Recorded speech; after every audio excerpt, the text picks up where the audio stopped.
बांग्लादेश में इस वक्त जो हालात कशीदा है उसकी सबसे बड़ी वजह ये है कि वहाँ बेरोज़गारी है और डीमेरिट है।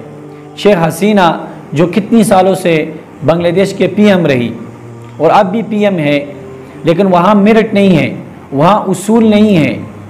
तो इसलिए जो नौजवान निकले हैं वो एक इनकलाब लेकर आते हैं, इनकलाब के लिए लड़ रहे हैं, अपने हक़ के लिए लड़ रहे हैं, वो एक जहद कर रहे हैं।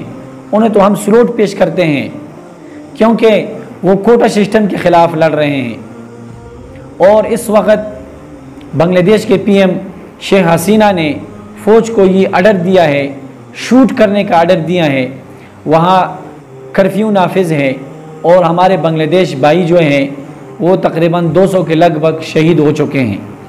लेकिन मैं उनसे ये कहना चाहता हूँ कि अल्लाह ताला फरमाते हैं इन्नल्लाह मअस-साबिरीन फसब्रुन जमील। अल्लाह ताला सब्र वालों के साथ हैं और सब्र जो है ये अच्छा है। तो मैं ये कहता हूँ कि आप लोगों ने कुर्बानियाँ दी हैं और जहाँ खून गिरता है वहीं से इनकलाब उठता है। आपने एक नहीं, दो नहीं, 50 नहीं, 150 नहीं, 200 बंदों की कुर्बानियाँ दी हैं तो इनकलाब तो उठेगा। जिसे कहते हैं मन जद्दा वजदा, जिसने कोशिश की, जिसने मेहनत की, गोया उसने पाया। आप एक हक़ के लिए लड़ रहे हैं और ये नौजवान जो है ये कोटा सिस्टम के ख़िलाफ़ है, क्योंकि नौजवान और कोटा सिस्टम का आपस में इतना ताल्लुक़ नहीं है, दूर दूर है। कहाँ 71 का जंग, कहाँ आप। और सबसे बड़ी बात यह है वहाँ जो एहतिजाज करते हैं अपने मुल्क के ख़िलाफ़, उसे पाकिस्तान का एजेंट कहते हैं कि ये पाकिस्तानी एजेंट है। इतने भी तो खुदा का खौफ करें। आपके अपने लोग हैं, आपके मुल्क के लोग हैं और अपने हक़ के लिए लड़े और अपने लिए जोहद करे तो उस पर टप्पा लगाया जाता है कि ये पाकिस्तानी एजेंट है। लेकिन बांग्लादेश भाइयों, हम ये सारा कुछ देख रहे हैं और हम आराम से नहीं बैठेंगे। हम आपके शाना बशाना हैं, हम आपके दुख दर्द में शरीक हैं और इंशाअल्लाह ताला ये मैं आपको बता दूँ कि ज़ुल्म और जबर जो होता है ये कुछ टाइम के लिए होता है। जिस तरह यजीद ने ज़ुल्म किया, लेकिन अब यजीद था और हुसैन है। हुसैन का नाम क़यामत तक रहेगा, यजीद का नाम वहीं तक था जो ख़त्म हुआ। तो इंशाअल्लाह ताला ये शेख हसीना, ये जो इंडिया के पैदावार हैं, जो इंडिया के लिए सब कुछ कर रहे हैं, मोदी के इशारों पे कर रहे हैं, हम सब कुछ जानते हैं।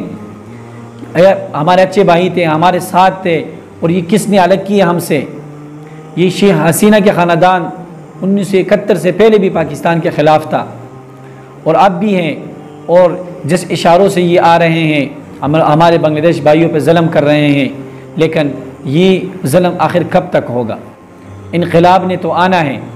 और ये मैं बता दूँ कि इंशाअल्लाह ताला आने वाले दौर में जिस तरह आप अभी अपने हक़ के लिए बाहर निकले और एक जहद किया, एक मेहनत किया, कुर्बानियाँ दी, इसी तरह जिस तरह इलेक्शन होता है तो आप अपने वोट पे पहरा भी दें, अपने वोट की निगरानी भी करें और सही लोगों का इंतखाब करें, ताकि शेख हसीना जैसे मनहूस लोग फिर बांग्लादेश पे काबिज़ ना हो। बांग्लादेश भाइयों, हम आपके साथ थे, हैं और रहेंगे, क्योंकि आप हमारे कलमे के भाई हैं और हमारे मुसलमान भाई हैं।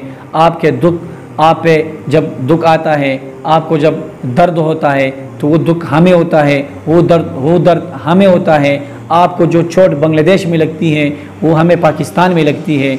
हम आपके गम में, आपके दुख दर्द में हम वक्त शरीक थे, हैं और रहेंगे।